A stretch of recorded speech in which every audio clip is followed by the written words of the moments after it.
Hello guys, ഞങ്ങൾ പൊന്നാനി ഊരി ഹോട്ടലിൻ്റെ അവിടെ എത്തി. അവിടെ ചട്ടിച്ചോറുണ്ടെന്ന് പറഞ്ഞു. ചട്ടിച്ചോറ് ഞങ്ങൾ അവിടുത്തെ ടേസ്റ്റ് എന്താണെന്ന് അറിയാൻ വേണ്ടി ഞങ്ങൾ ആ ഹോട്ടലിലേക്ക് വന്നതാണ്.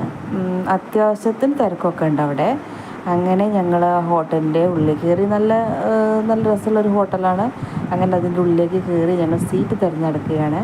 അങ്ങനെ ഞങ്ങൾക്ക് ഒരു സീറ്റ് ഞങ്ങൾ തിരഞ്ഞ് കണ്ടുപിടിച്ച് കഴിഞ്ഞിരിക്കുന്നു. അങ്ങനെ അവിടുത്തെ ടേസ്റ്റ് എന്താണെന്ന് അറിയാൻ വേണ്ടിയിട്ടാണ് ഞങ്ങളുടെ എത്തിയത്. അങ്ങനെ കൈ വാഷ് ചെയ്യാൻ പോയ സ്ഥലത്താണെങ്കിലോ നല്ല അടിപൊളി പച്ചപ്പകൽ സ്ഥലം. മോൾക്കാണെങ്കിൽ നല്ല ഇഷ്ടമാവുകയും ചെയ്തിരിക്കുന്നു. അങ്ങനെ മോൾ അവിടെ കിടന്ന് ഓടിക്കളിക്കാൻ തുടങ്ങി. അവൾക്ക് നല്ല ഇഷ്ടമായിട്ടുണ്ടെന്ന് തോന്നുന്നു.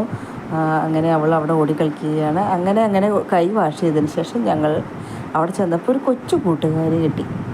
അവിടെ അവർ തമ്മിൽ നല്ല ഫ്രണ്ട്സായിട്ടോ കൈയൊക്കെ കൊടുത്തു. അങ്ങനെ നല്ല ഫ്രണ്ട്സ്, ഒരേ പ്രായക്കാരാണ്. അതിനെ കുടിക്കാനുള്ള ഗ്ലാസ് വന്നു. ചട്ടി കൊണ്ടുള്ള ഗ്ലാസ് തന്നെയാണ്, മണ്ണ് കൊണ്ടുള്ള ഗ്ലാസ്സാണ്. അങ്ങനെ അതിൽ വെള്ളം നിറയ്ക്കുകയാണ്. അങ്ങനെ വെള്ളം നിറച്ചിട്ട് മോൾക്ക് വെള്ളം വേണമെന്ന് പറഞ്ഞു. അപ്പോൾ വെള്ളം ഞങ്ങൾ നിറയ്ക്കുകയാണ്. അതിങ്ങനെ വരണതൊക്കെ നല്ല രസമുണ്ട് കേട്ടോ. അപ്പോൾ അങ്ങനെ വെള്ളം നിറയണത് ഇങ്ങനെ ഞങ്ങൾ നോക്കി, ഇങ്ങനെ അതിൻ്റെ ഭംഗി ഇങ്ങനെ ഞങ്ങൾ നോക്കിക്കൊണ്ടിരിക്കുകയാണ്. അങ്ങനെ ഒന്ന് നിറഞ്ഞു കഴിഞ്ഞപ്പോൾ ഞങ്ങൾ എന്ത് ചെയ്തു, അടുത്ത ഗ്ലാസ് ഒന്ന് വെച്ച് കൊടുത്തിട്ടുണ്ട്. അങ്ങനെ അടുത്ത ഗ്ലാസ്സിലൊന്നും അറിയാൻ എൻ്റെ ഭംഗിയൊക്കെ നോക്കി നിന്നു. അങ്ങനെ മോൾക്ക് വെള്ളം കൊടുത്തു. മോൾക്ക് വെള്ളത്തിന് തയ്ച്ചിട്ട് നല്ല ദാഹം ഉണ്ടായിരുന്നു. പിന്നെ നമ്മുടെ സംഭവം വന്നു. അടിപൊളി ചട്ടിച്ചോറ്, നല്ല ടേസ്റ്റാണ്. ഉപ്പേരി, മീൻ വറുത്തത്, ചിക്കൻ എല്ലാതും ഉണ്ട്. എല്ലാ വിഭവങ്ങളും ഉണ്ട്. ഉഷാറായിട്ടുണ്ട്.